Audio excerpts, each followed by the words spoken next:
All right. Welcome, ladies and gentlemen. Today I have Dagger and Chicken, who we also call Turkey, if you haven't watched the stream. Today we're going to talk a little bit about Season 1 of The Mandalorian. The last episode came out Friday. It is now Thursday, this January 2nd, 2020. Happy New Year, by the way. And we just want to tell you a little bit about how we thought, what we thought of each episode, and then at the end, we'll unpack it all, so to say. Yeah. All right. So the first episode, Chapter 1, The Mandalorian. This is the one where we meet the little alien, and then he chops a dude in half. Yeah, he gets the bounty where he acquires the. Damn it, cat! No, I'm not going to let you be on TV. As everybody calls him, Baby Yoda. Sorry. His pussy's getting in the way. The cat. So my phone's on its stand here, and the cat keeps he's batting it from behind. Which kept pushing it. You learned from your boyfriend? That it from behind? Oh, shit. Sorry, I've been drinking. It's the day after Wednesday. What do you expect? I have my trusty Jack here too. I mean, I've been drinking it, but I have it. This is my New Year's Day, or New Year's Eve day. All right. I don't know. Sorry. So I liked season 1. I liked the Western feel of it. We didn't get to learn much about him, but I did like how they squeezed a lot without doing much. Yeah. Right. Like we got to see kind of the badassery. Highlight for me is like when you see him when he goes to see the Empire and the stormtroopers are like, "There's 4 of us," and he's like, "Yeah, I like those odds. There's only 4 of you." You know, like seeing. It was just really interesting to see the whole thing, and then Baby Yoda at the end. Yeah, I liked the first. I mean, so the first episode, you really had a huge fight scene with IG-11 and the Mandalorian versus everybody, and that was I didn't think they could top that fight scene. Oh boy, were we wrong! But it was. I liked the subtle little, and this is why I love Dave Filoni. He helped create it. He actually directed this episode too. But the little tidbits of like the Easter eggs that he slid in there. Episode 1 was definitely very good. The only gripe I have to say is the CG on Queel was a little, but overall, implying you know what an Ugnaugh's supposed to look like in live action. Shut the fuck up. But no, it was a good episode. I liked it. Well, I think that he probably had like 3 or 4 renditions of it, and he, given all of the options, he chose and looked at it and said, "This is the way." He said, "I have spoken." That's what the Ugnaught said. Ugnaught said, "I have spoken." And then they made their rebuttals, and he said, "I have spoken." There we go. Okay. But I really liked the fight scene. I really liked the will he won't he explode. Yeah, the whole back and forth was really fun. I really liked the reaching out to the Baby Yoda at the end. So, episode 1 was really good. It had a good hook. It got you in. Yeah. And we'll talk more about it at the end here.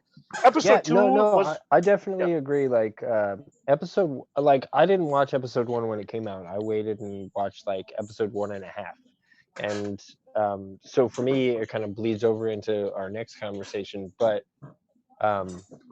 the thing about it is it hooked me enough that I was like, I'm watching the second one now.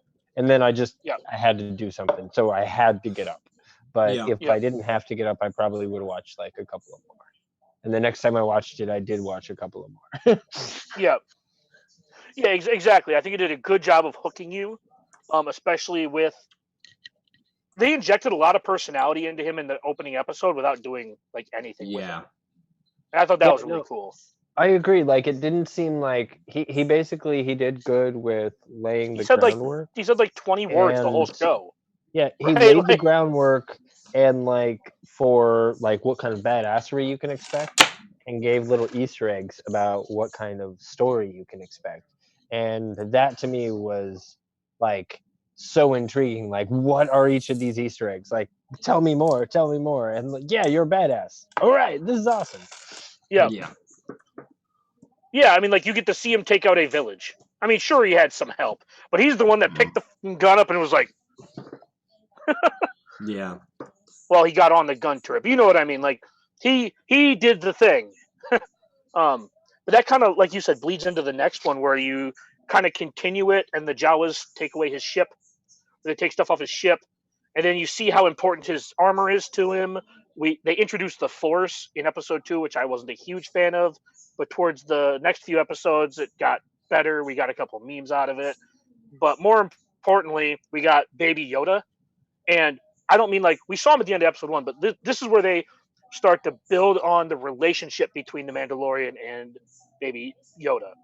And before anyone complains, the reason he's called Baby Yoda is we don't know what the species is called. We don't know what his name is. So all we got is Baby Yoda. And if you really want to get pissy about that, we can call him Baby Yaddle. Here, Baby hold on. Yaddle. I've seen a couple names like Yiddle get thrown around. Yeah, but you Here, get what I'm saying. Like, we don't here, really give have a me good. We don't have a name for him yet. What's up, Well, chicken? until the last episode. Excuse me. When you switch screens on your phone, your screen here freezes, so your video has frozen. Don't know if that means anything to you. You're not in like an awkward position or anything. That'd be way funnier if you had like your mouth half open and a finger up your nose. So under coordination, I shared a picture that you should share with any naysayers that say his name is Baby Yoda. Yeah, if you want to pull that up. Alright, hold on 1 second. But while yeah, your screen's not frozen right now. All right, dude. I know, you can but like. I'm done. Anyways, any thoughts to add on episode 2 there, chicken? No, it I again I don't remember when it ended because I jumped into like a couple of I don't remember them. It ended separately, with it ended when he handed the baby back, or when he's heading back. So after episode 2, I believe, ended after he beats the rhinoceros. No, that's the Mudhorn. So after the Mudhorn, the very end of the show, I think, is where he where Baby Yoda keeps messing with the shifter. I don't know what the piece was called, but he unscrewed the thing and handed it to him to make him shut up. Gotcha. Okay, so his first trip in to turn him in. Yeah. Yeah, no, that it like at that point I wasn't certain that he was like into protecting Baby Yoda, but I could kind of feel it brewing, and I think that's what was like. He didn't make anything clear in it that it was like he could have done that even if he was cold-hearted, like shut up and stay still, you know. But yeah. I think Filoni did a good job of kind of like making you see the feel cracks. like it was going to swap, and that's you what saw- made you- the next yeah. episode like I have to watch it, and I watched that one next. Yeah. Like in the same sitting. Yeah, I did like how you started to see the cracks, like in his like again they built his personality without actually him having to talk, which again is, in my opinion, difficult and a complex thing to do. But I really did like how they started to show the cracks, like when he like unscrewed the top and handed it to him. Like you start to see him break. At that point I didn't know. At that point I thought he'd still hand him in at the end of the episode. But I was gonna feel bad, like they did a good job of like, I think they still wanted you to think that he was gonna turn the baby over at the end of that show. but that he was going to feel bad about it, and that we were going to feel bad about it. Oh, absolutely. You know, that's kind of how it felt to me. It felt to me like they were building on something. It felt more to me like the beginning of a description of him having a fondness for kids. Because when he started it, he's like, "Yeah, I'm gonna go after this 50-year-old," and then he's like, "Wait a minute, And no droids, the no what?" droids policy. Yeah, They made a and big deal about the no droids policy.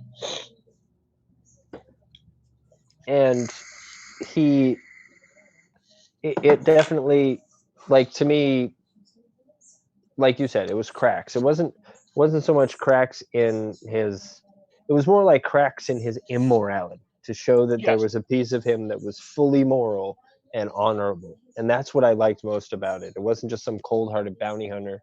They're like, It's a callback to like Camelot and the Knights almost.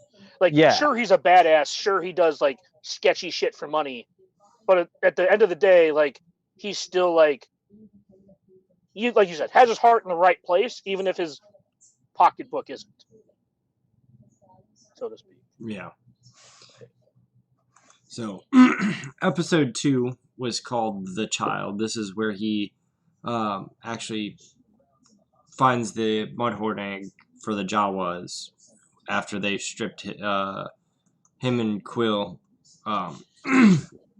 get them to agree to give him his ship parts back. Yep. So I mean, everyone, like, there wasn't a lot to unpack in this episode, I guess is what I'm trying to say. I mean, they introduced the Force. No, I remember us having a conversation about it after this came out, and it was along the lines of like, what the fuck? Like, but it was just more that the other 2 episodes were so good that this one just being mediocre as kind of a necessary setup as like 3 in a set of 8. We were all like, but it did lay the groundwork for, okay, like it shows his humility. I like in the next episode where he talks to his superior, he's like, he comes clean, he's like, nah, that wasn't me. And I think that this is the beginning of showing his humility as well, like, again, a sign of like being an honorable person, basically being able to wear the mantle of Mandalore later. Who knows if that's going to happen, but like that's what I foresaw, was like when he okay, the baby beat it for me, like what's he going to do with this? And I know I kind of spoiled a little bit for the next combo, but that's No, we're moving, we're basically moving directly onto episode 3. Yeah. After this, where he turns the baby over, and then he gets the Beskar and gets his armor redone, and he tells a new job from Grief. Well, no, sure, I don't remember when that was in the episode. But basically, he was told that everyone here is jealous of you, yada yada, and then he tells the armorer that he didn't earn his sigil, right, which was important. And then you see like kind of the thing about the one guy came up and like challenged him and like said I forget exactly what he said, but basically they had like a fight to see if he could pull the helmet off. Yeah. Because that was like the ultimate disrespect. Yeah, I mean, well, it's not just an ultimate disrespect. You're removing them from the order at that point. The moment that anyone sees his face that's living, he no longer later, is a Mandalorian. And that's one of the things, like that. I'm glad Favreau and Filoni, who basically made the whole season together, kind of stuck to the actual how more modern Mandalorian rules were kept to. Not like in the Old Republic days where the warriors wore armor, but they were able to take their helmets off and whatnot like that. The knowing that if you took your helmet off, you were basically saying, or exiled from the order of Mandalorian. Yeah, they weren't explicitly clear about that in the episode, so I don't know like how it works in canon right now, but I don't know if he's technically exiled, but like he's not part of the Brotherhood. Like he's still like Mandalorian, but not. I'm not sure exactly how big of a violation that is. If that makes sense. Right. Does it kick you out of this Brotherhood that we have that exists, or does it actually kick you out of like the entire deal? You know, Right. because they definitely had their helmets off when we watched Clone Wars and Rebels. Well, and that's so that's the thing. Django wasn't technically a Mandalorian. Well, in canon, they changed all that. Like Mandalorian's a way of life; it's a creed. It's the same thing as being like. I compare it to being Jewish. You can be Hebrew, the people, or you can be Jewish, the faith. Neither one makes you less Jewish. You just are. Yeah. That's the best comparison I have to like real life. Yeah. You can be the people or the faith, and you're Jewish, just like Mandalorian. You could be born on Mandalore, but not be part of the actual creed, or you could just be part of the creed, but not necessarily born on Mandalore. Right. So, they weren't completely clear on the consequences of getting your helmet removed. We just know that you basically lose respect, and similar to like the samurai, respect is the thing that matters most. No, he was very clear on it. If anyone were to see I remember him saying like he would no longer be a Mandalorian. Oh, I didn't catch that. I must have missed that. Like, yeah, basically, I don't remember exactly how it was worded, but I do remember that he said he would no longer be. Did he say that? But didn't he say that in like the last episode? I want to say it was before that. Like, I had a clear understanding of that before the robot tried to take his helmet off. Oh, okay. I don't recall seeing that there.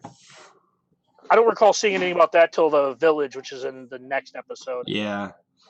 I remember him saying something about that in the next episode. But I was talking about I was saying that I didn't remember any of that in episode 3. Oh, in episode 3, if that makes sense. No. They didn't go into consequences. He just said no. I never take it off. Yeah, but that's what I'm saying. I'm reacting to episode 3. They weren't clear about that.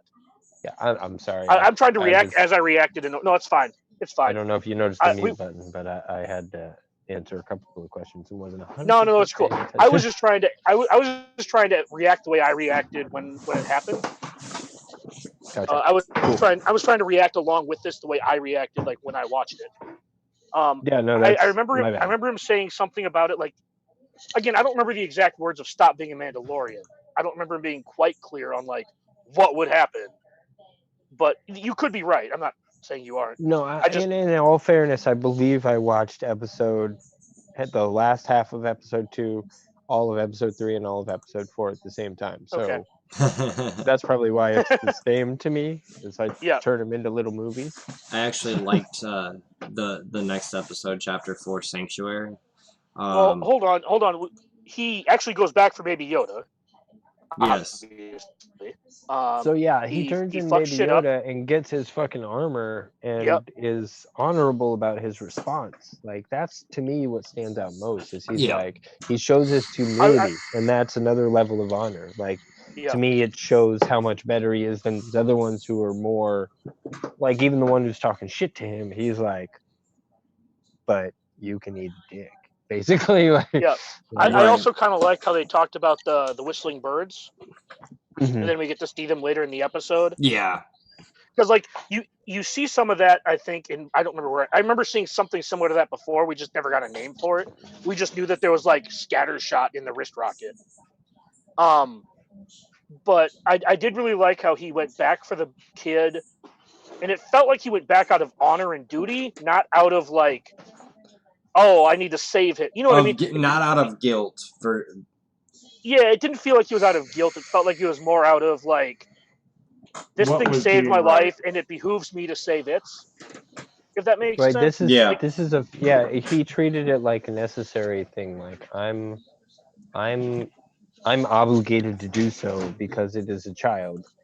And I'm obligated to do so because it saved my life. Like, there's two levels of obligation that overrode his, and they unpack it a little bit bounty hunter contract. Yeah, they unpacked it a little in the finale too. That we're gonna get to that, but how basically it became a foundling the moment like had a relationship.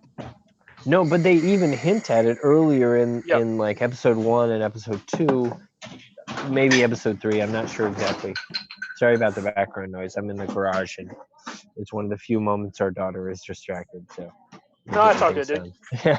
So yeah, they hinted at it where like they showed his background and how he was a foundling and how like a Mandalorian rescued him from Yep. certain doom. The B2. And they hinted at it being like the droids and the Sith and the Empire. Like Yeah, I was gonna say he technically grew up it was at the end of separatist. He grew up in Clone Wars. Yeah. And then we get that Separatist women. badass battle scene where we see him like 1-on-40, you know, Clint Eastwood kind of like Western lone gunman. You say Welsh, I say white people. It's a joke. You don't have to laugh. Oh, okay. Anyways, I don't quite understand that joke, but moving on. Yeah, I didn't understand the reference. No, it's okay. Separatist Empire. It's supposed to be like same difference, like kind of. Sure. And then like you know, you Welsh, call them basically. You're just saying they're just oppressive white people. Got it. Right. Like they're just assholes. Like yeah, asshole group in this show. So I really like how they finally gave us like the one-man army bit. You know, like the Clint Eastwood lone gunman versus all the Indians. Yeah, that was the end of that scene. That's really what I loved about this episode and made it the top 3 episodes in the season.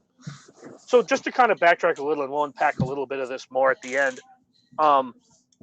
The guy who swore he didn't hurt Baby Yoda had a Camino Cloners Guild thing on him. Yep.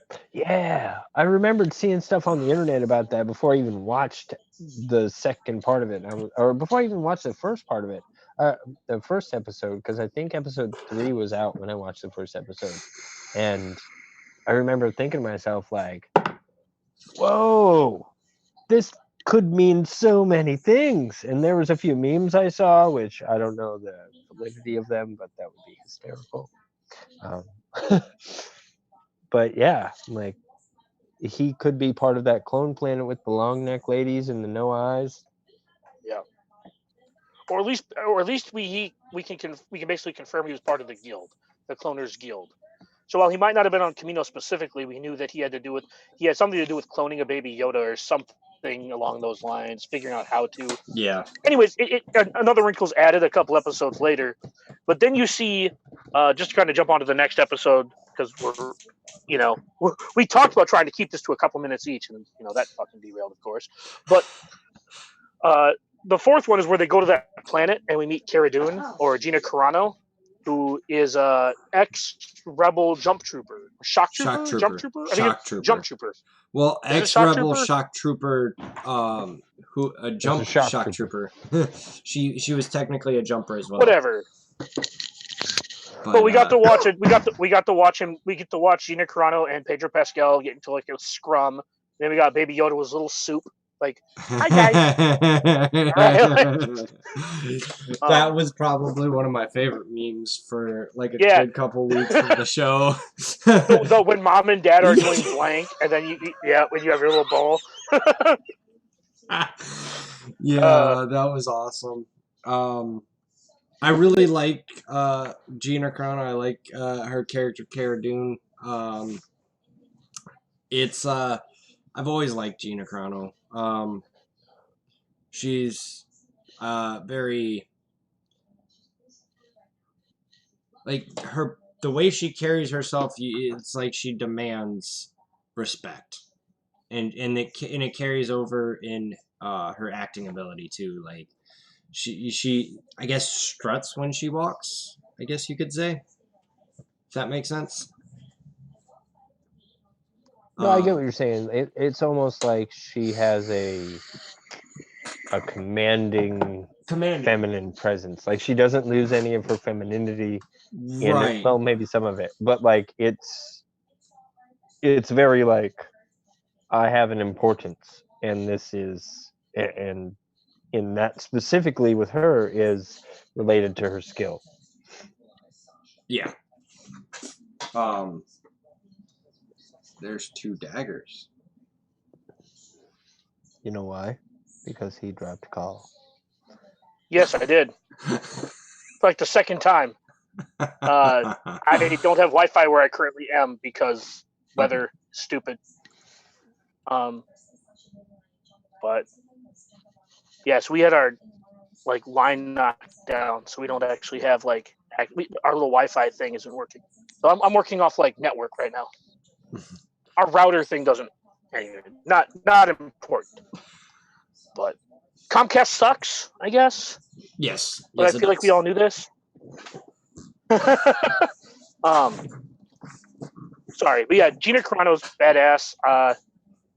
Not a lot happened in this episode outside of basically humanizing the Mandalorian and doing a little more backstory.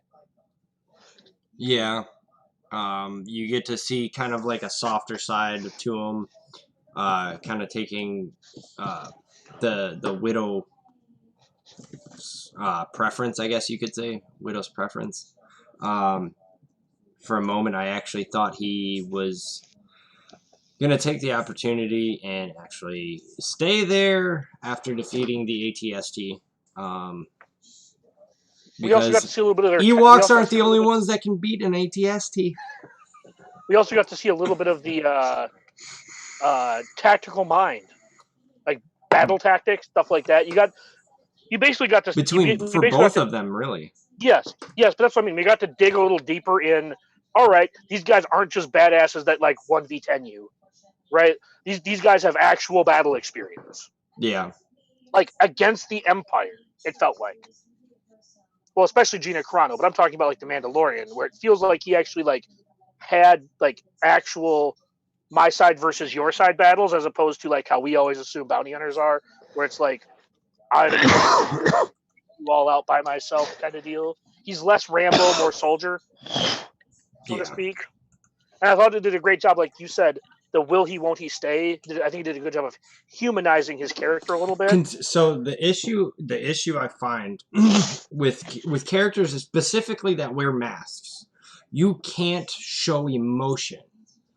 In this episode, I think Bryce Dallas Howard was able to give the Mando a specific emotions just through the way he stopped, like he paused before speaking, the way he stood, and it was I think a beautiful episode. Yeah, I mean, like to me, it was kind of, I don't want to say boring, but it was very much not meant to be like episode 3 or like 7 or 8, right? It was very much meant to like create it felt like it was meant to create an atmosphere, to build the bond with Baby Yoda, to humanize the Mandalorian, just kind of get to know them a little bit more. Where he says, "When was the last time you took it off?" And he like looks out at the kids. And he says, "I wasn't much older than them," or something. Yeah. So we get to learn more about him, and then we see that Baby Yoda almost like makes his decision. And I think that he almost did decide to stay until the other bounty hunter, the other guild member, showed up and tried to kill the baby. Which, one of my bones to pick that I was going to bring up at the end, but I guess I can touch on now so we can touch on it later. Why was the Mandalorian told to bring him back alive and everyone else was told to kill him? Everyone else was given a lower bounty price. Yes, but the robot was told to kill him too. So if the robot was told to kill him, like... No, it made sense to me because, and maybe this is just playing off of like the current like things that have happened in the real world, but like it would make sense to me that it's not okay to take a child in for genetic experimentation. Like that might have been the illegal part of it, or the part that would have been so bad that he couldn't put it out to the Bounty Hunters Guild. Well, part of the Bounty Hunters Guild is no questions asked, so they wouldn't even ask questions about it. Yeah, that's Plus, true. like, nobody knew anything about Yoda. Like, they just knew it was 50 years old. How many of those bounty hunters would assume that it was a baby? I mean, outside of when they saw it. But after you get there and get grab what you're it, saying, like, and I probably put some of the today stuff on it. Like genetic experimentation on kids is bad, or medical stuff on kids I get that. is I was bad. just... And not that anyone knew Yeah. even you know, not like we knew because we saw the thing and we're like, Camino, oh my god. And but like the Mandalorian didn't know. He just knew, oh, I'm bringing this kid over here. Maybe he's reuniting him with his family. You know what I mean? Like, Sure. I and mean, I and think it was fair to assume with stormtroopers there that he wasn't going to reunite him with the family. I'm just saying, I feel right, like it's but fair to you know assume what that I'm saying? something Like, nefarious was going to happen. That's all I'm trying to say. Is I feel like you can pretty safely, with Werner Herzog, I feel like you can assume.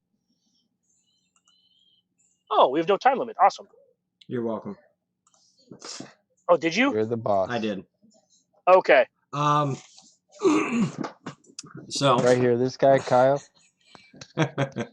anyways, that's why I've been slightly quiet. I've been Oh, thank you. tippity-tapping. I was planning to do that, but like nobody ever gave me the go ahead. No, it's fine. I was like, I we pulled had the this trigger. conversation with Fru Guy, and no one gave me the go ahead to do it. So thank you for doing it, because it saves me a couple extra bucks, I guess. But yeah, I that was the only thing that kind of stuck with me, and I get what you're saying, that like you need your hero to like bring it back alive, but especially after like he said that he was just being pragmatic with I know it's a complicated profession, so we will also accept it dead. Yeah. I felt that right there was saying that like we need it alive. So then when like the IG unit had like the kill order, I was just like, It's I'm just possible saying, too that like like that guy wanted it alive, but he was part of a larger group that was like, no, it should die. Like it's hinting at like some bigger Illuminati-esque yeah, like yeah, Moff Sith. Gideon. I'm gonna get you. Yeah. Like Yeah, like maybe it's alluding to he Moff needs to Gideon. die for Maybe, various reasons, and then we yeah, need the genetic.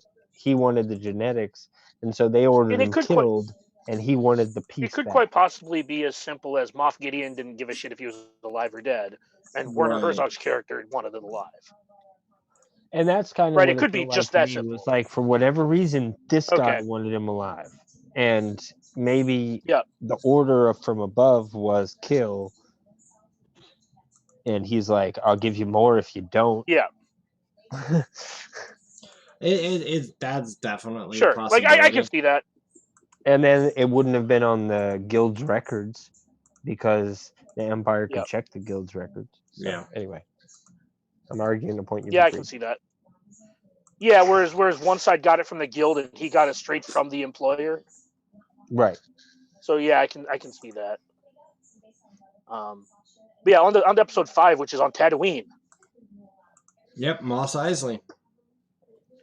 Yeah. Conveniently, the lady at least fixed the ship after she found the baby. Right? Because at least that's a real thing. A middle-aged woman finds a baby and is like, "I'll fix your ship." Yeah. Right? Because that's how that works. This I'll play episode babysitter was called and The fix your ship. Gunslinger. Yeah, exactly. Like who Hey, who look, has like, time to babysit and fix a ship? hey, they needed to fit 2 plot progressions into one moment, and that was the best they had. And I don't mind the comedic relief. I'm No, just saying. I one small thing that like confused me a little here was going forward. This felt like the episode where he learned not to leave the baby behind, and then he does it again in the next episode. Yeah, Right? Like this. it I think really he learned not to does. leave the baby behind, and then he learned afterwards that he can trust some people. Like I But the think that people that both he of those literally things said he needed to didn't be trust. knocked out of the way early on. Yeah, no, I feel I- like he took a step forward to in the very next episode take one step back. No, Yeah. I thought it was. I'll be honest. I thought it was kind of dumb too, but at the same time, it was one of those like I know I shouldn't, but you're probably the only person I can leave it with. Fuck. Yeah. Okay, I'm gonna do it. I mean, That's a brute fact. I like the story here about the kid trying to get into the guild and Yeah, needed to take down this the high assassin. priority What target. is it? Fennec, I think. I think is his Yeah, name. I really like the Fennec lady Shand. actor. That's right. Yeah, I really like the lady actor or actress. I really like her. I was sad that she's essentially dead. at the end of the show. Yeah. We assume. I'm just saying I liked her. I thought it was kind of silly. She's Not the plot or anything, but mm, like this episode just kind of made me smile for a bunch of reasons. You had like a high ground reference. You got to see again more tactical stuff when it came to like how are we going to move forward. You get to see like the sniper shots bounce off the Beskar, so you get to kind of see what the upgraded armor could kind of do. So there was a bunch of cool stuff that happened, but again, overall, not a lot happened. We didn't learn anything. We didn't learn a ton. We just got to learn a little bit about the guild. We got to learn a little bit about the ramifications that he caused from his shootout. You know, like we got to learn some stuff, but like overall, it was a very uneventful episode as far as like the season overall. I felt. yeah. Oh, and her Ming Na Wen is the actress we were referring to. She played in Agents of Shield. Yeah. She is actually a like her. badass. On contract.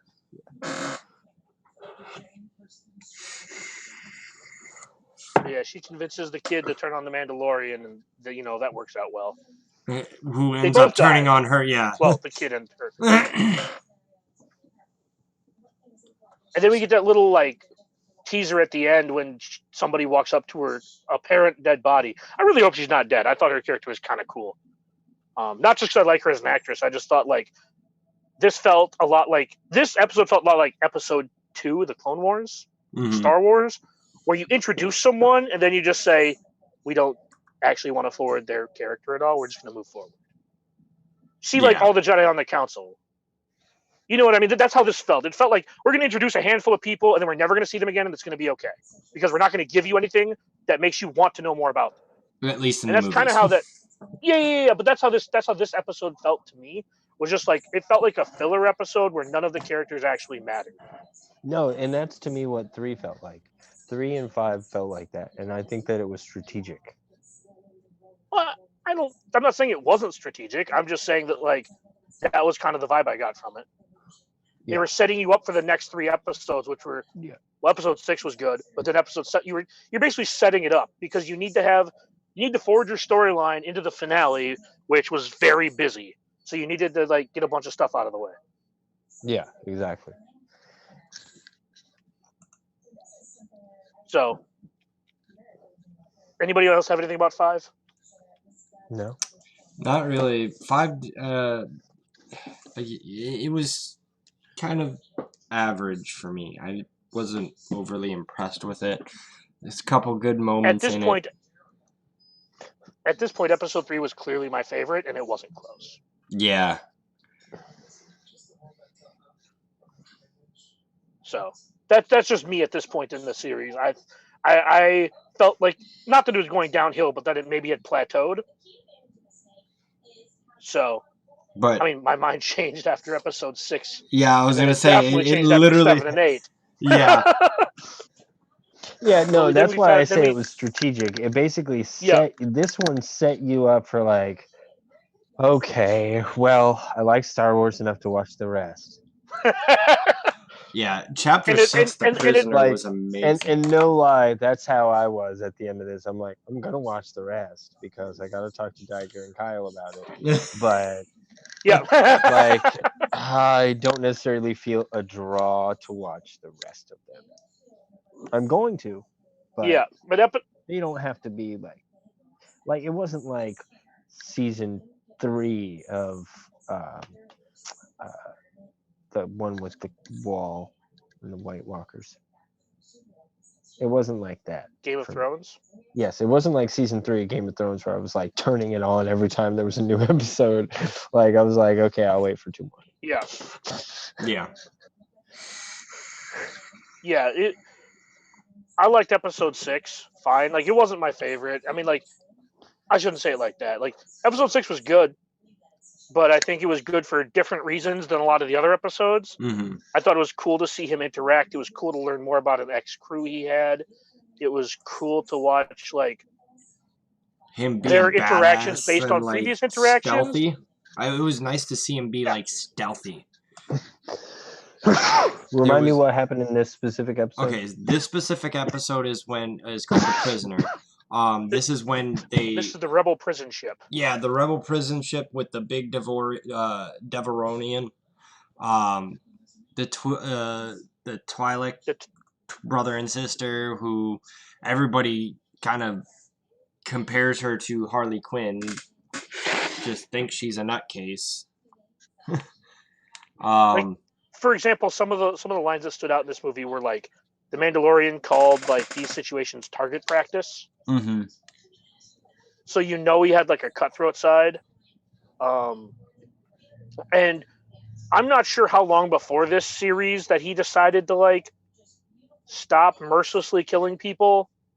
Maybe it was the time he joined the guild. I assume we'll get into that more in season 2. Yeah. But it feels like he used to be far more aggressive, because even in the first episode of this series, he didn't feel overly aggressive. He mostly just felt like, if you're gonna fuck with me, don't, because you'll die. You know what I mean? Like he was like it wasn't 35 and been in the service since he was 18. Yeah. Like at this point, he's kind of done like messing with people for fun. You know what I mean? He's done like just like, I get to kill people, and it's more like I just want to earn a living, and you're getting in the way of this, and I have these abilities to kill you. I don't want to, but stop trying to kill me. Right? Like that's kind of how episode 1 felt. Yeah. No, but I'm just saying that's how episode 1 felt. Episode 1 didn't feel like he was like somebody who just wanted to go kill everybody, you know? He didn't feel, his character didn't feel like that to me, at least. So I really liked that they gave us like they alluded to his previous like walk of life with this crew, where he considered these jobs target practice, which means at one point he might have enjoyed killing people, maybe too much, we don't know. So I really like that they kind of dug into his past a little bit, and that I don't know, for me for me the target practice line just seemed more like well, it's like shooting fish in a barrel. It's well, just I'm also I'm also extrapolating off of like they told him to go get him against like the 10 droids or whatever. I don't remember how many there were, but there was a handful of droids in the hallway, and he took them all out single-handedly.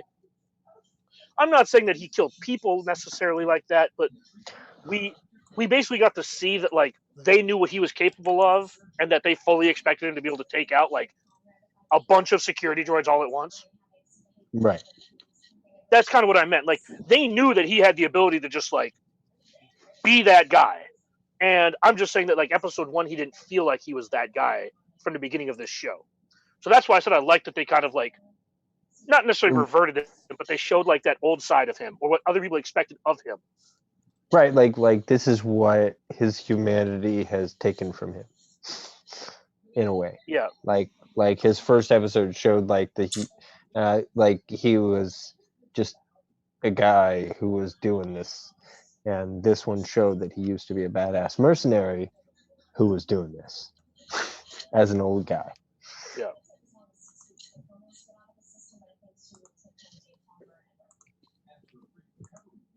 Yeah, I mean, I didn't have anything I didn't like about this episode. I really liked at the end that they weren't dead. Yeah. That was a nice little twist that I really wasn't expecting, to be honest. Yay, network. All right, I got kicked out again. Don't mind me. This video is going to have terrible quality, and that's my fault. Your video is going to have But yeah, I really quality. Whatever. People don't watch us for our quality. They watch us for us just dunking on DPK consistently. Yeah. But no, I really liked how like we didn't have a ton going on in here. It was a very straightforward like infiltrate and get out. Right?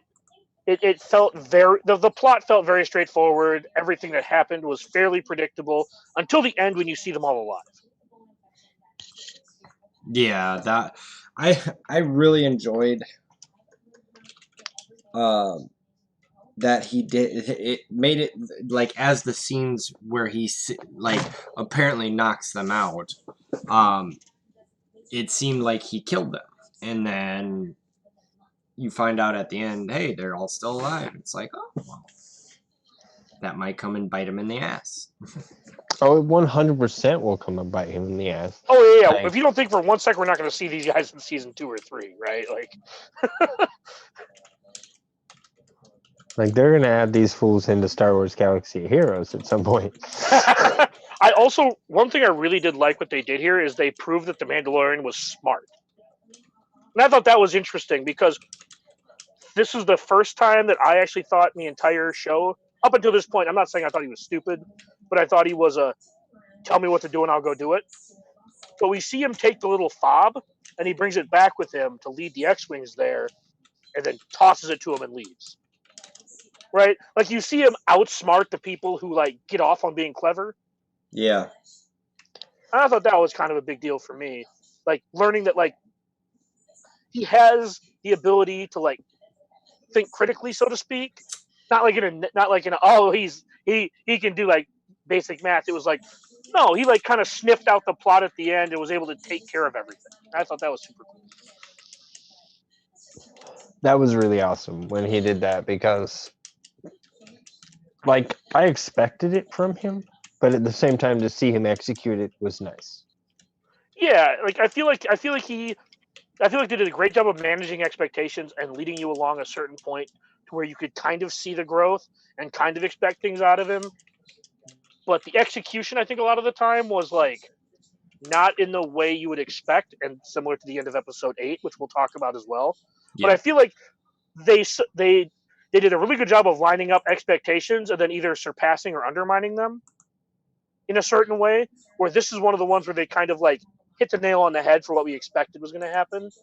In some of the previous episodes, we kind of went underneath what we thought was going to happen. For example, with the whole shootout thing in episode 3, he got bailed out by the other Mandalorians. Yeah. Not if there's anything wrong with that, but that kind of flew underneath our expectations, if you will. He didn't get to do it all by himself. No, to me that was spot on because he wasn't excuse me. He needed to grow. Yeah. And without that, he has no growth. He Right. is just Rey. I see what you did there. No, I'm not disagreeing with you. I'm just saying. Wipe that shit-eating grin off your face, asshole. I haven't seen the I'm just final Star Wars, but so far that checks out. Yeah. No, I'm just saying that like the expectations of his badassery were a little undermined by them coming to help. I'm not saying that it wasn't a great moment. Oh, I'm just saying that they've done a good job at managing the highs and lows of his moments. No, You know no, what I I mean? think Like to me, I consider that one of his highs because I consider his failures highs, and that showed Okay, his sure. limitations. And to me, Okay. like him demonstrating his limitations and like getting into a point where he was about to die, like everything was about to be lost, and then like Yeah, because they were not going to show him his the same honor mercy. brought about this thing from over here. Bam! It got him. Like that just showed more of his like the breadth that wasn't just him. Like that's what it felt like to me. It was Okay. like this is the brotherhood of the Mandalorian. Like I don't know. I guess I never really considered his failures successes in that way. But yeah, that's a good way to phrase it. That like it was a big moment for him because it was his first like big failure on screen where he needed help, and Yeah. this is the way, like. And then, of course, I've got to get me one of those. I was just saying that I really liked at the end of this how they like nailed expectations, right? Because I feel like they were like hovering on above and below, and it was nice to just have them nail the expectations. Yeah. That's kind of what I was and saying. Honestly, if this episode didn't happen the way that it did, I don't think that I would have been as stoked about what happens in the end of our conversation. Yep, correct. Yep, and that's the other thing too is like this was another humanizing moment of his, but he still was pissed off. Like you double crossed me, you guys can just I guess get blown up, right? Like this shows you what unbridled rage leads to, and it's a moment for his growth. Yeah, and like I said, I think that they did I can't speak highly enough of the amount of work they've done with the small amounts of dialogue and it was mentioned earlier about the inability to produce emotion from behind a helmet.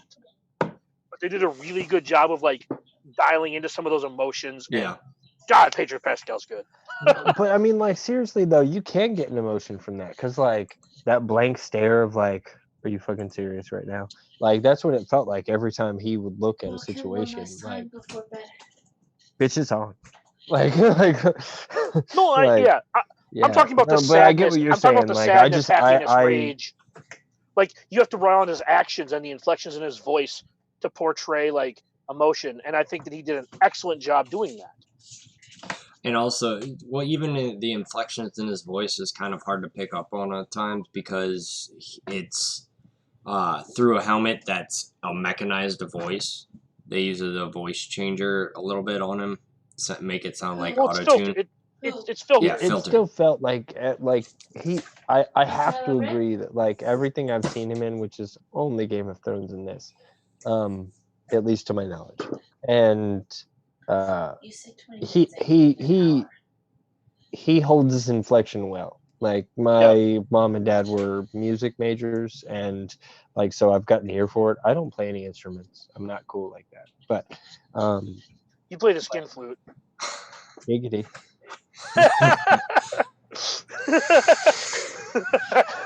Oh my. Oh my. Well then, that escalated quickly. Oh. Anyways, yeah, it's definitely he does kind of have like throughout the season, his voice doesn't like show a lot of emotion. But you Which can to me shows emotion. Like he's burnt from emotion. Like and To me, yet it it feels a still little bit. creeps through and grabs him with the Baby Yoda thing, and like and then he feels so strongly about it, and he's part of this, but he tries to show no emotion. Like So, that do you just guys remember in like Return of the Jedi when Han Solo like is standing in front of it's on Endor and he's standing in front of those bay doors, and like it's immortalized in this game with Never Tell Me the Odds, where he just kind of goes right where he does that. That's The kind of how the solo shrug. Mandalorian feels. Well, it's not. Yeah, that's kind of how watching the Mandalorian feels. Is it's just like whenever something happens, he's like, okay, and then like on top of that, while he's doing that, like Chicken was saying, the lack of emotion shows emotion. Yeah. Because it kind of like feels the coolness and the calm level feels strained almost, and you see a lot of that in episode 7, which we'll kind of get into next, I guess. yeah. But And you that echoes back to the humanizations that you were talking about. Mhm. Yeah, and that's what I mean. Like that's what you were saying. Like you can still sense the emotion because you feel the strain of him trying to keep his shit together and not like absolutely. overreact. Yeah, that's what I was getting at. Is that even though, like for the most part, he doesn't show emotion in his voice. You can feel him suppressing his emotions. Yeah, Yeah. it's almost like earlier when you guys were talking about like when he was with the team on the ship, that was his adolescent years, and these are his matured years. Like this is his maturing that you're witnessing. Right. Like he just was freshly matured. Yeah.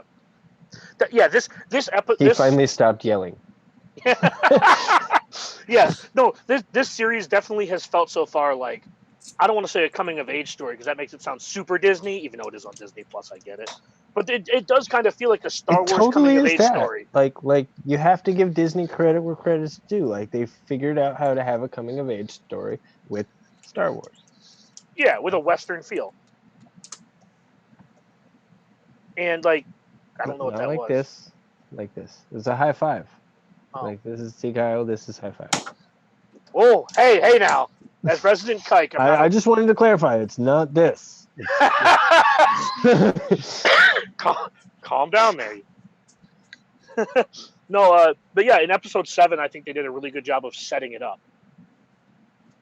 To me, it felt too much Ocean's 11 at the beginning, or what's another movie where it basically starts off with "I'm putting together a crew," right? Like, no, I'm being serious. Like that's how it felt. Like he had to find a babysitter, and then like the droid happened, and then like Cara Dune gets force choked, and like goes, and my favorite meme from that is like where she's like force chokes, and she's like harder, and Baby Yoda's like, oh, okay, I'll stop. Doesn't she say like harder, daddy? And she's like, Yeah. That meme was great. But it's more payoffs. Episode 7, I think, is where the payoffs started. Yeah. For me, episode 7 felt like half of episode 8. Like it just felt and it totally like paused at a great moment. But like to me, I agree. I had to watch, like, I started watching episode 7 and I started it over when I watched episode 8. But I did the same thing. I actually watched 7 and 8 when 8 came out. I watched 7 and 8 again. But I did like that all the payoffs started. You saw like the fact that he was respectful and like, hi, Lady Pool. So far, this is a boob-free stream. But if you are, no, you've got that department covered, Dagger. I mean, I'll show them to you. Whoa! Oh my! But in all seriousness, I really like the payoffs because the payoffs started from the very beginning. For example, he goes to the Ugnaught. Episode 7 pissed me off. Are we talking Star Wars or Mandalorian? Because we're talking Mandalorian, not. I know. Okay. I see the Mandalorian right there. It's kind of obvious. Why did? Do tell more. Because that was the episode that they got Baby Yoda back and they killed the Ugnaught. What's his face, dude? Oh, episode 7. That's fine. I mean, like that didn't bother me at all. Episode 8 is Jason Sudeikis punching Baby Yoda was funny though. Sorry, we'll get to that because we're going to talk about these. It looks like Jason Sudeikis. Yeah, that was Ugnaught. I want to talk about both of them together as one big episode because I feel like that's what we're going to do anyways. Episode 7 and 8 it's kind of necessary, and that's kind of what I was getting at with my. Yeah, I just really like the payoffs of like the relationship he built early in the season with Squeal, whatever. Queel. Queel. Quill. Is that what Ugnaught's name was? Okay. Anyways, the relationship he built with Quill. Like a pen with a quill. Yeah, whatever. Long E. I'm pretty sure it's a long. Not important.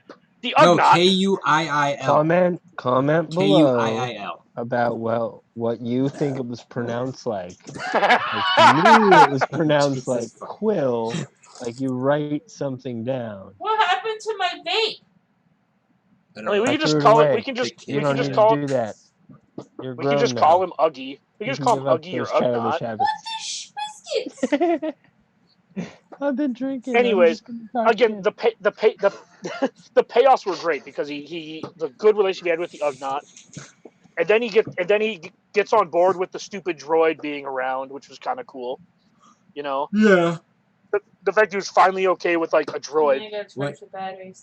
And he wasn't really okay. Well, I mean, I was stoked. Is this when it turned over? Are we talking about both episodes at the same time? Because I don't know where they. Well, I kind of want to go through the narrative in order if possible. That's fine. Oh, okay. Because he built together his. I'll tell you when I was stoked. No, I'll say he kind of built this. He kind of did I'm the Tony Stark. I'm putting together a team, right? Like at the end of the Hulk. No, he's Captain America. No, what I'm saying is he put together a team. He went and got the babysitter, and then he went and got Cara Dune. And then they landed, and then the other guild members were going to kill him, and then the black guy, I forget his, Carl Weathers. Character. Carl Weathers Greta Targa. Karga. Grief Karga. Grief Karga. Anyways, he was like, he killed them. He's like, we were supposed to kill you. And he was like, I'm sorry. He's like, I'm sorry we were going to kill you, but we can work together now. Yeah, he killed the 2 members that he brought with him, and So then they go infiltrate. Yeah, so then they go infiltrate the compound, and then they send the Ugnaught back to Baby Yoda, who then gets run down by scout troopers and killed, and Baby Yoda gets kidnapped. Because I want to remember what those were called. I did like how it. The Ugnaught died. Like you weren't sure until you saw it. Like you were like, did he make it? Did he make it? Did he make it? Yeah, he was so Yeah. Oh close. no, he didn't make it. No. That was pretty good cinematography, in my That really opinion. Like was. the way that they stitched that scene together, that like you weren't quite sure. But yeah, and then we're fast. Then we just like straight on to episode 8, where we open up with the stormtroopers for a couple minutes talking about what a piece of shit Moff Gideon is, and he's like, he just killed that guy for being late. Do you really want to show up before he says we can? And before that, I guess at the end, or is it at the beginning of this one or at the end of the other one, he like mows down the entire freaking room, like. Oh and yeah. They're pinned down, like, and he's like, Yeah. fuck. And Kara's like, oh shit, that's a thing. And then he goes, I'm gonna tell you about you, Kara. And then I'm gonna tell you about That what's his name again? Din. Djarin? Din Yeah, Din Djarin. Djarin. Djarin. Yeah. That was, man. And that lets you know more depth of the true enemy, which you always knew was there behind the guy who got mowed down. Like, The Blurg. You was got riding the you got Blurg. the Sorry, deal? I had to look. Of course I have him. I had He's to look that sleeping. up. Yeah, right. I had to look up the creatures' names that Queel had. Yeah, They're it was The Blurgs. Blurg. Yeah. Those were I really interesting characters. Yeah, I remember that because he was like, I remember he at one point in one of the episodes he said something about Blurg, I have spoken. I got the blurgs. Like, Oh, no, that was episode 7 because he goes to get him and he's like, we're bringing the Blurgs. And he's like, Yeah. the what? He's like, I and have he's spoken. Like, fuck. He's like, Oh, shit. that also reminds me. That also He's reminds like, me. He "God damn also it." Like you he can also face mask or no, you can see the son of a bitch on his face. Like Yeah.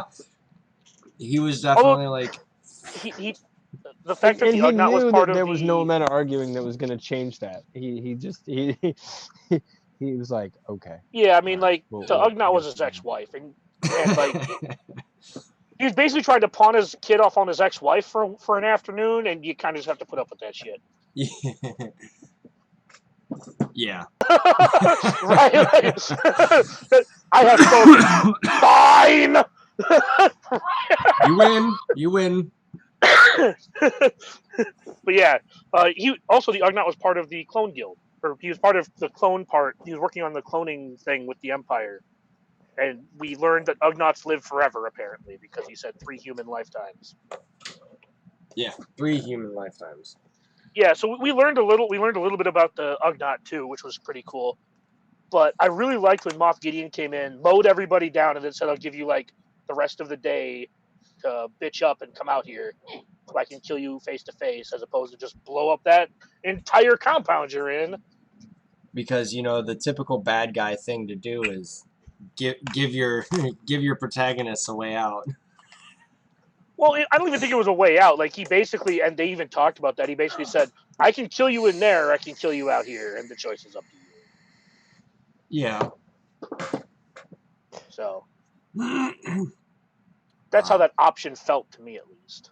It Yeah. didn't feel like a "I'm going to let you live" option. It felt like a "I won't massacre you and burn you to death in there. I'll just put a bullet in your head out here." Right? Like, Yeah. I don't know. that definitely felt like the pre-planned, like your way out type of thing. So I agree with Kyle, but like that's basically what he was saying is what Dagger was saying. Like it was totally like this is your way out. Duh. Yeah. Like Even the bad guys like don't. Even if the he bad was guys don't want to lose half actually their army. a ruthless killer, he would have just done it, gone and found their teeth and confirmed that it was them. Like To me, he felt more like Tarkin, where like he felt more sinister like Tarkin. That makes like sense. where he was can very to me, it sinister. felt like to me it felt like he. I accept that they're gonna develop his character moving forward, and this was like literally his introduction. But and like maybe he's showing like, okay, you're a worthy adversary, come and face me, and we will handle it that way. But like at the same time, it just kind of it wasn't appropriate for like somebody who came in and mowed down his own people. You know what I mean? Like that kind of person would just nuke the whole place. But like he wanted to have a So here's showdown the with thing. him. Here's the thing though. Here's how I looked at that. The people who were on the ground already were loyal to Herzog's character, right? The previous guy. Him coming down and mowing down the existing people, they weren't his people, right? They were stormtroopers, but the Empire doesn't exist, which means the stormtroopers that you have are loyal to the specific person that they were with. So to me, that felt like house cleaning. Him coming down and mowing down the other people that were already there felt like house cleaning. Yeah, but him waiting, offering, like giving him a whole day, that felt awkward. To me, it felt like he knew that he was going to lose half of his army trying to kill them, and to him, this is how I felt like he was. It came across to me at least. He felt like that was not acceptable losses if he could help it. Right. Fair enough. Me, it felt more. To me, it felt more calculated because he knew what they were capable of because he knew so much about them, and he didn't want to lose half his people because he wanted them to continue to occupy the city. 3/4, you mean? Well, sure, but you kind of get what I'm saying. Like to me, that felt more calculated as I will lose half my guys to kill you, but I'd really like to keep that half my guys and have you dead too.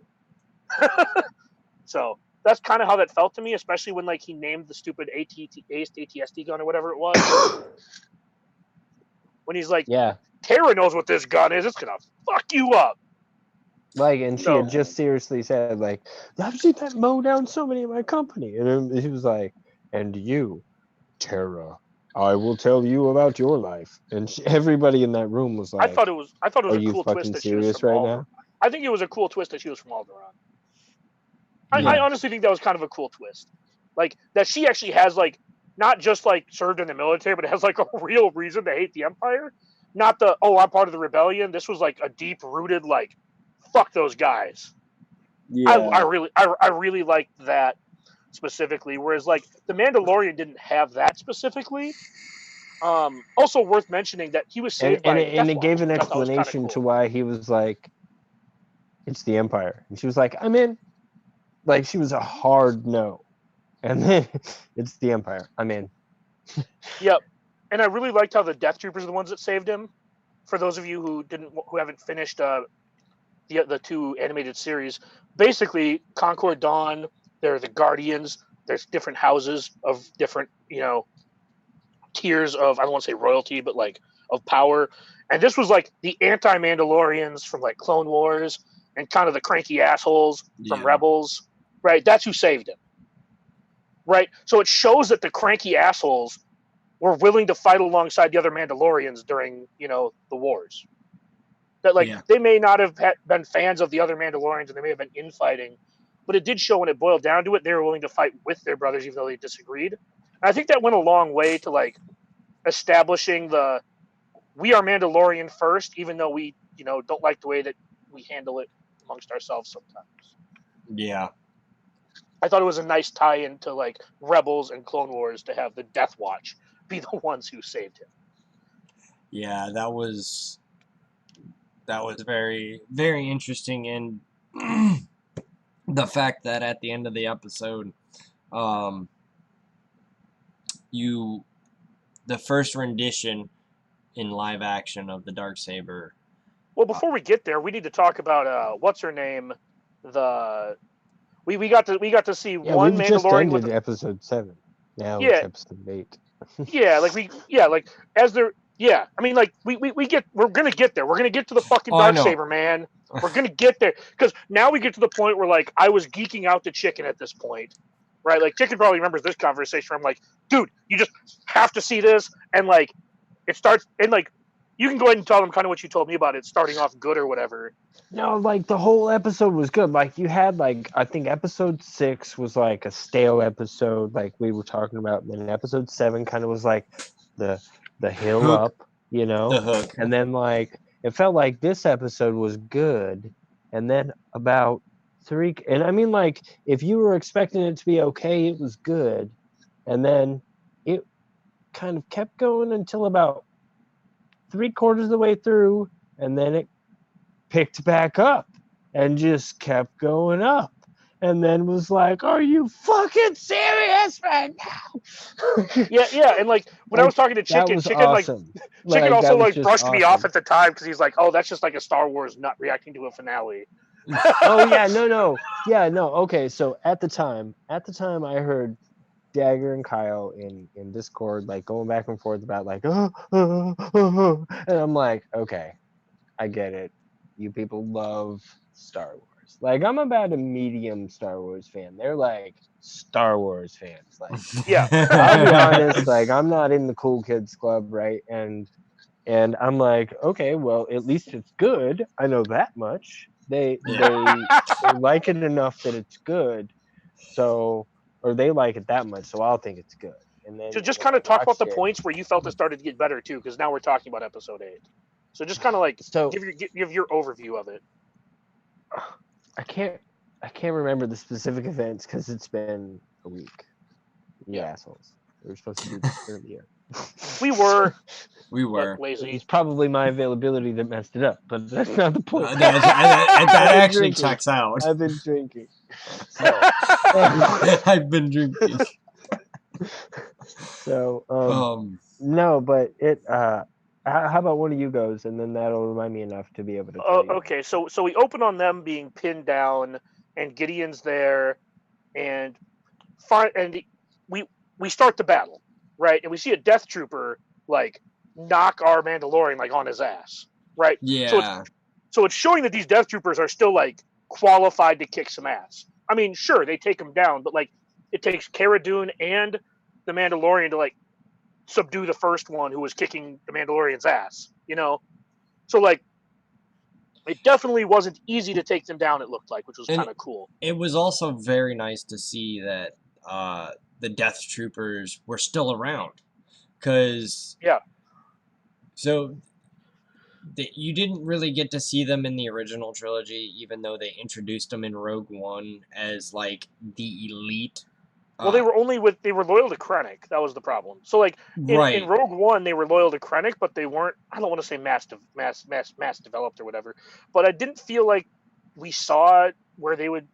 You could make the argument that the Snow Troopers were the Death Troopers, like you know what I mean. We saw the elite troopers. We saw Sand Troopers. We saw Snow Troopers, right? Specifically trained to do certain things. So we already kind of saw like the Marines, if you will. You had the grunts, and then you had the Marines. Well, and then you had the Death Troopers, which were like SEAL Team 6. Yeah. They were like Spec Ops, SEAL Team, stuff like that. I'm just saying that we saw badass troopers before, so we have like some idea of what they can do. But this is the first time I feel like we actually got to see them in combat with like not shooting. Yeah. We had Scarif, but that was like shooting across a beach, right? That was like skirmish. Like we didn't get to see them like in combat. I thought that was kind of cool. Yeah, that's what I was referring to. That is like just the hand-to-hand combat part of it. And from my perspective, not being so into the lore, so to speak, it showed like it was nice to see him fighting non-pushovers. Like these are these are not quite to your tier, but at least enough that you need to actually fight and get better to kill them as easily as you have everything else. That's why he called those other things target practice. Yeah. and then we get into Mary Poppins, IG Poppins, right? Comes in and kills Jason Sudeikis and the other guy after they punched Baby Yoda a couple times. They got their just desserts. And this is my favorite part that I was referring to earlier that I was so stoked about. Like this was amazing where he like, cause I was like, okay, they reprogrammed him, but I get it. He's paranoid and they're going to make him do something, but what is it? And I'm like, I didn't think he was going to use guns at all later. I thought he was going to come in and I'm like, oh shit, it's happening right now. Like this is where the episode got better. Like it was good. And then it got better right here. Like they punched Baby Yoda a few times, and I was like, oh. And then like in comes. Wait, Like, are you trying to tell me you got a chub when they punched Baby Yoda? oh man, it was so hard.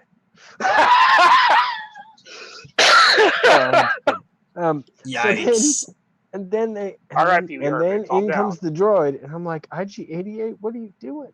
And he goes, IG-11. are you refusing to 88. comply? I don't care. This is what I mean. You guys like it way more than I do. And the funny thing is me and Dan would be considered like low-level fans Yeah, to the we're like- hardcore fans. Yeah, like I am like low Yeah, this level is hardcore. definitely Like a review for the average guy. yeah, like I'm definitely like on the line between a big fan and a hardcore fan. Like on that very line where neither group accepts me. Medium fans like, oh, you like it too much, and hardcore fans just shut the fuck up and sit the fuck down. You don't know shit. Right? So then IG-88 comes in, and then You autistic screeching. and then he does and then he like says like, are you refusing to comply? And then, or whatever the fuck he says, and wrecks them. And I'm like, Hold on. that's awesome. He's like the super like, I'm gonna get you, Nanny. And then like it goes up again. And This then is like Vin Diesel this from the asshole pacifier type flies into the Yeah. fucking town. Hold on. Now, I know you wanted to hold on. We're missing the like best part of like one of the best memes in the whole season is when they have the scout troopers have Baby Yoda and they're shooting at that box and they can't fucking hit it. Yeah, they're shooting the pop can or whatever, and they just can't hit it. And yeah. I'm like, I can't believe Dave Filoni and Favreau did put that in there. I really liked it. He fucking bit me, and then he just punches him. Like that was good. Like yeah, that the scene with the scout troopers and oh Baby man, Yoda was that amazing. was spot on. It humanized the stormtroopers too, because they were like, we don't want to. I ain't going in there. Like, he killed a guy for being. He killed a guy for being a couple minutes late. Yeah. First of all, he just like it was the last guy who interrupted him. Oh yeah. He killed the last guy who interrupted him, and and his first thing there was he killed Werner Herzog's character. That's like the first thing he did was like kill the previous guy in charge. I'm now in charge. Yeah. Yeah. I really love the fact that he's like like what you were saying, like he flies in and pulls out all his fucking guns, and he's like, he's more epic than he was before. It's like. Yeah, it was episode so 1 all over superior than again. his bounty. He wins. Like he's like. Yeah, this is like the Clint Eastwood. This is the part of the Clint Eastwood movie where you have the Indians standing on the back of the horse shooting arrows to prove that they're good at combat before Clint Eastwood kills them. Right? That's what this felt like, except he was one of the good guys. But like that's what that scene invoked to me is when you see like the Native American like standing on the saddle and shooting people on both sides of the whole. You know what I mean? That's how it kind of felt to me. Was like this is us proving that this guy's a badass before he dies, right? And that's spoiler, he dies, right? Like again, but that like not only does he save the Mandalorian, but then they remove the possibility for anybody to get that information from his database. Basically, like, even though he's not living, no living thing will ever see that. I really disliked the fact that he was okay with the droid at the end of episode 8. Because I feel like that was too quick a turnaround from episode 7 to episode 8, where he's just like, okay, I'm good with you now. I think the droid earned it.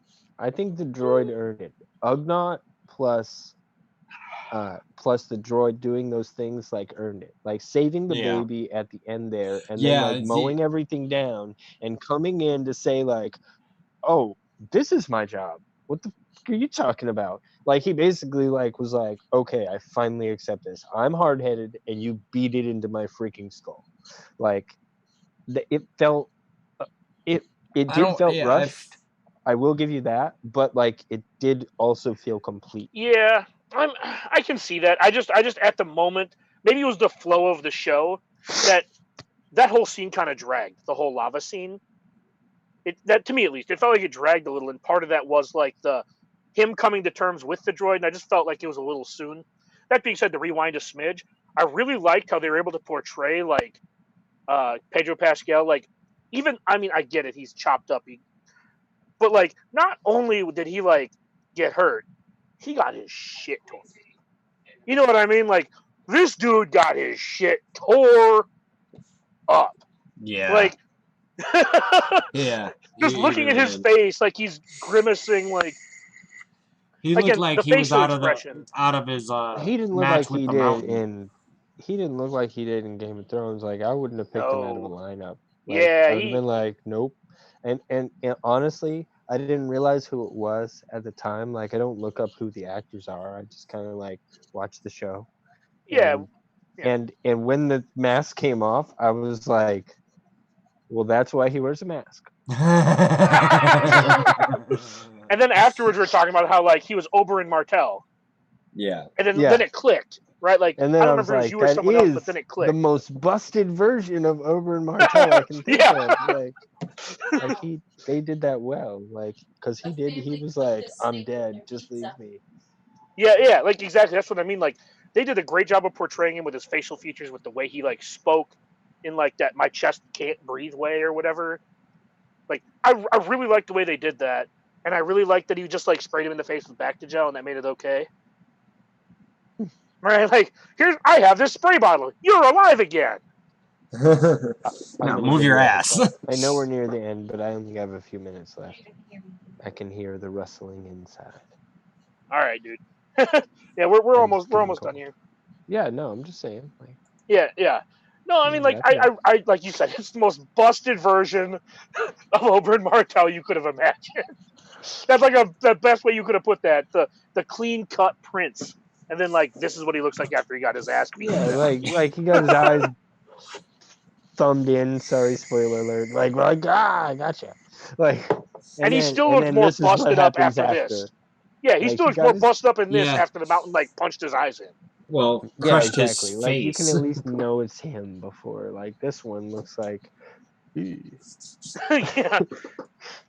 Yeah, and then like just to kind of unpack the rest of it a little bit, I guess I really liked how Carrot. Well, I didn't necessarily like this part specifically, but I really liked how like they had to go through the sewer, and they found like It seemed too convenient. I'll just kind of put it that way. That they found the armorer. Yeah. Not that there's anything Yeah, wrong with no, that, but it felt like she should have also passed away if the rest of them did. yes, But I also did like that basically it was his Yoda. Like yeah. his In very Sherpa. Star Wars fashion, his mentor gave him the final tool. Not his father's lightsaber. This time he got the jetpack. Yeah. Right, like he got the final tool from his master. And yeah, I agree. It felt really cool and reminiscent of all the other Star Wars movies and everything. It just felt a little did feel convenient. a little out of place, but at the same time, it also felt just as much, if not more, in place. Like it was necessary for the story, and I realized that this was the perfect place to hide the Sherpa. I also like how they gave her moment there in the hallway where she kills like 4 stormtroopers with a wrench. Right, just to kind of prove that she's badass, and this is how she survived. You know. Also, and it sort of does continue. She's like, "I'm going to keep working," and we're going to see her later. She didn't die.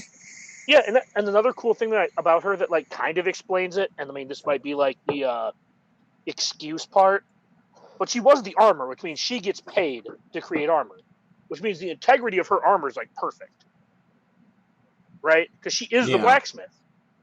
So it makes sense that she might have survived this because everyone else had to, you know what I mean? Because like she could use the money to continue to bolster her armor.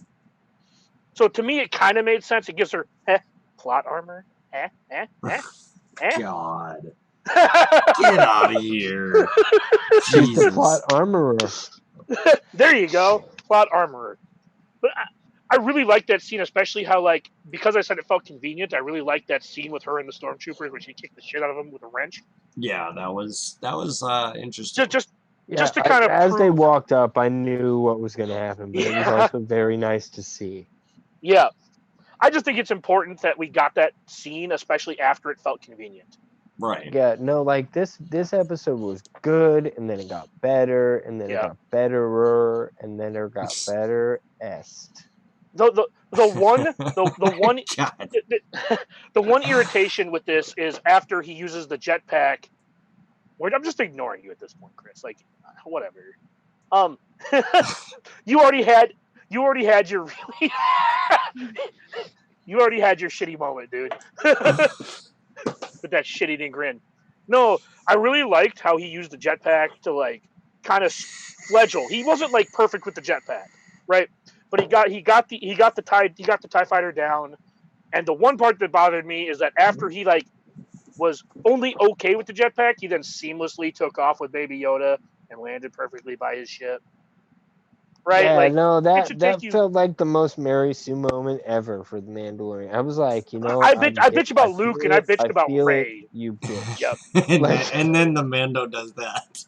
Yeah. Like Like, it felt like he struggled a little bit going up to that TIE Disney, fighter. why couldn't you just leave it alone? You had Why to couldn't- Disney it. You Just have him had fall. to Disney Just it. have him fall. Right off into the sunset. No, Right, but just that's no. what he Have should him done. have him That's what he take should off, have but then done. like, all you had to do is have him take off, then go like chug a little bit, and then go, and then like almost fall. Right, that's all you had to do. You just had to make and him then fuck up walk, a little. and then walk his happy ass Yeah. there because he should walk into the sunset. Yeah, and even if you didn't want that to happen, just have him like have to like semi crash land by his ship if you really wanted to just do it the easy way. Right, have his landing be terrible. Yeah. But it was just like Like a stumble and ew. like him fall onto a knee or something. Like, oh, And it would Yeah, open up like- a storyline for him learning to actually use it good later. Come on, guys. Yeah. Well, let him, to be Like, I honest, accept that he boosted, she did like, ask he him if he timed was it. if he had trained in the Rising Phoenix, which is what they Right, call but her. So but he he is did trained, struggle, but he had but he to did learn. struggle. But he did struggle when he was taking down a TIE fighter. He like had some hiccups and then he had a poor landing. And that's what I was gonna say. Like, he did good with it in the fact that, like, I accept that he did a short burst that like got him to the thing. Like, he calculated it right and like was like, because He he's did a kind of good miss though. tactician. He did Yeah, kind of miss though. He jumped up. his grappling hook had kind of saved him. Yeah. Yeah, no, and that's the thing is he grabbed it and then dude shook him off and his grappling hook saved him. And then like I accept that it was an autopilot that he didn't crash on the ground, like it auto saved him from landing into the Yeah. ground too hard. I accept that, but I don't accept that he then rode off into the sunset. Yeah. Like, why'd you Disney it, Disney? I've complained Why'd about you Luke and Disney I've complained about Ray being like Mary Susan Gary Stews, and that might be the biggest moment like that I've seen like in all of Star Wars. Like that's got to be right up there with like I can't even like think of something that Luke or Ray did. I remember you. I were know. stoked I was on it gonna say until I that's pointed right up that there out, and with you were like, Ray hate you, using Chico. using mind trick. Ray using the mind trick. Yeah, Ray using the mind trick is in episode 7 is a close second. But even she failed the first time. And then when she did succeed, like it took a minute for the stormtrooper's brain to like catch up. It wasn't like old Ben where he's just like, "Zoop, gotcha," right? Like Yeah. it took her a couple tries, and then it took a bit for it to sink in. So Yeah, but I you're a understand Mary it's Sue roughly the fanboy. same. I mean, a Ray fanboy. I'm sorry. No, I liked Finn and Poe better, but I get what you're saying. Yeah, I wanted. I was a bigger fan of the I'll say it on bromance. YouTube. I think I'd smash Daisy Ridley. Like whatever. I mean, And Star all Wars of a chicks sudden are we way up lose here. demonetization. Implying we were going to be monetized the anyway. Yeah, at any time. But then we get to the money. Then we get to the money shot, like the actual money shot. Like if this was porn, she caught it all on her face, right? Because we pan. Dagger and Kyle knew that like Moff Gideon lived. I didn't. I was like, that was awesome. That was badass. That's a good way to end the season. You know, there's going to be some shit coming down on him. All right. And then like it pans over. And I was like, yep, here we go. And yeah, I mean, the moment it panned over, it was pretty clear. He's alive. Like, it's very clear he's alive. Yeah, they panned over to the TIE fighter, and the Jawas are about to, like, crack it open all of a sudden. Just... I really love how they were like we know that you know, that we know, that you know, that we know, that you know he's alive.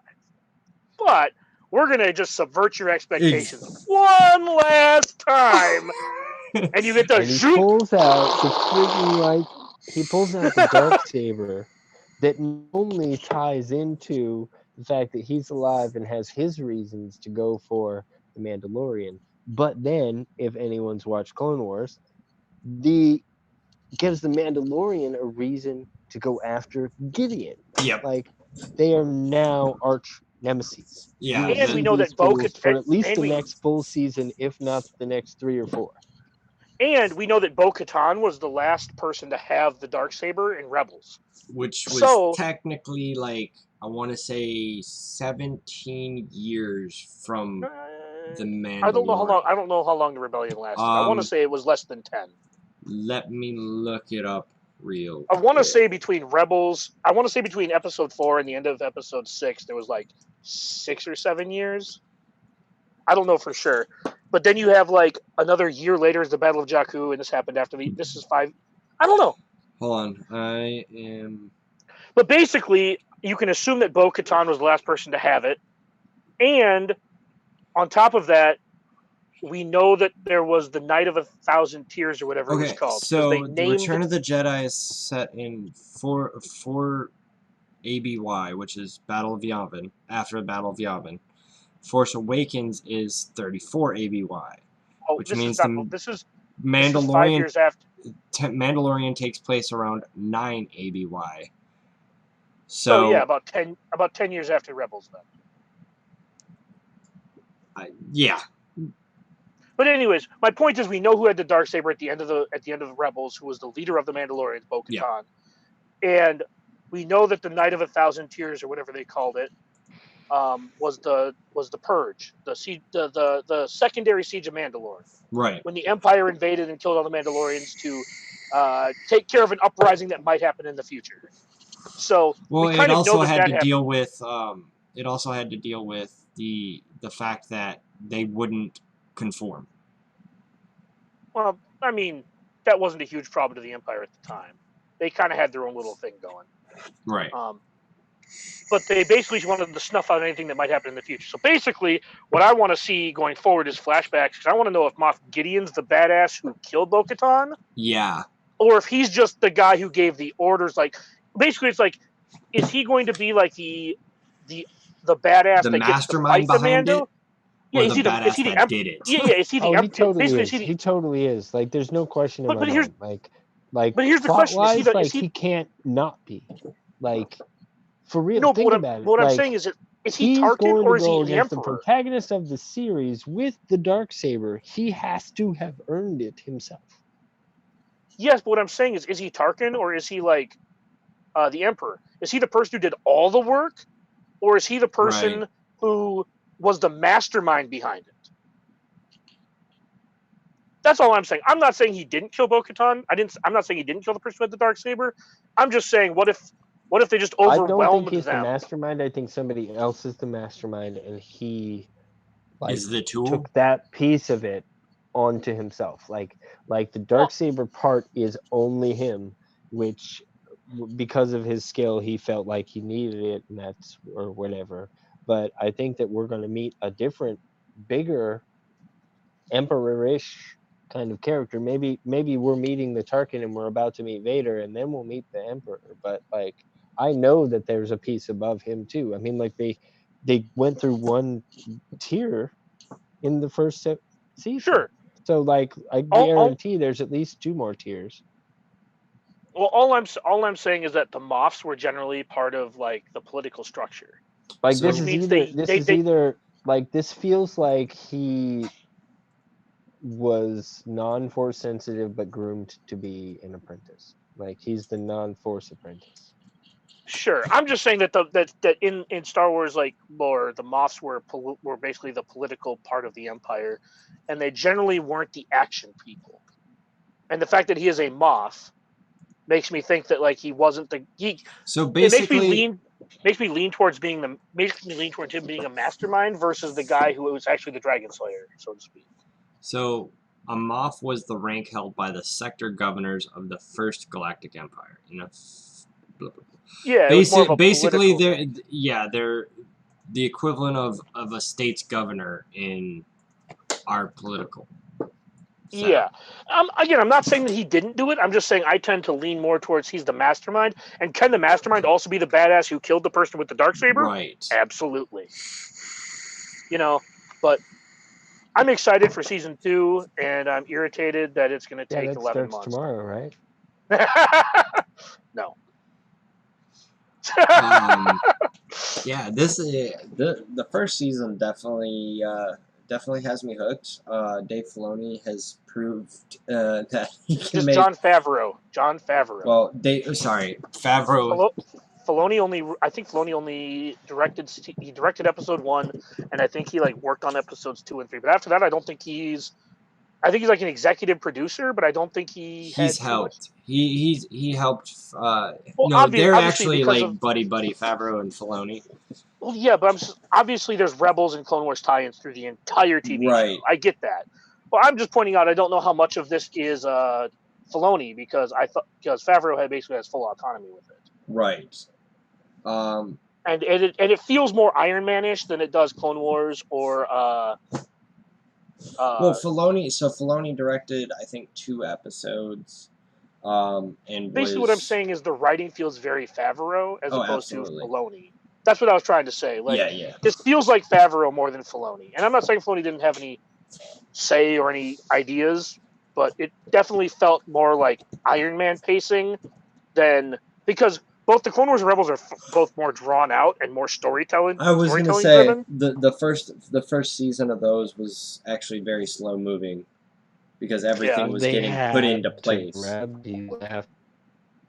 They had to grab people after the shit shows that were like people send a direct message with like the way that they've been handling things, and this was a good way to grab people back into Star Wars. I think that is true. Yeah, I'm definitely excited to. I think they let the first guy, Filoni. Is it Filoni? Yeah. They let Filoni did Clone like Wars, kind of like do the beginning and then oversee the rest of it. Well, Filoni actually did Clone Wars while it was still Lucasfilm. Yeah. And then they made Clone Wars canon when Disney bought it. So Clone Wars was made under George Lucas's direction. Yep. So Filoni worked with George Lucas on Clone Wars. And Rebels was as well. Well, Rebels was after Disney bought it. Rebels was made after Disney bought Star Wars. But all I'm trying to say is that Rebels, Filoni, who did Rebels and Clone Wars, had a direct line to George Lucas, which keeps it truer to the base, as opposed to the new 3 movies, which are supposed to draw in the kids. Right. And I think that's something we miss, is that episodes 7, 8, and 9 are meant for people who are between the ages of like 8 and 15 to hook them on Star Wars. And they don't fucking care what we think, just like the prequels were meant for us. Yeah. Right? Us, I just think that we... Okay, boomer. I'm a year older than you, asshole. Have you seen that? Have you seen that meme with Baby Yoda and Yoda? Oh, Boomer, okay. Yeah. Boomer, okay. Listen here, you little shit. No, I saw a version of it's like, little shit, you listen here. And like that was my favorite. I saw the one where it's not Yoda talking, but it's like Boomer, like he totally breaks character because it's like grumpy old man breaks character. Well, I gotta use the restroom, guys. The beer's done. No, I think we're done here. Yeah, we're done here. We're going on an hour and 40 minutes. So, but if you guys have hung out with us. If you guys have hung out with us for this long, we appreciate it. Give us a like, give us a subscribe. Tell us where we were wrong in the comments. Yeah, by all means. Let us know what you don't like. He needs to know his place. Just remember, Dagger's opinion is always wrong. Let's prove it down there. It's a well-known fact. Yeah. Thumbs up the video because we point down to Dagger. Anyways, you guys have a good night, and we will see you on the holotables tomorrow, Friday the 3rd.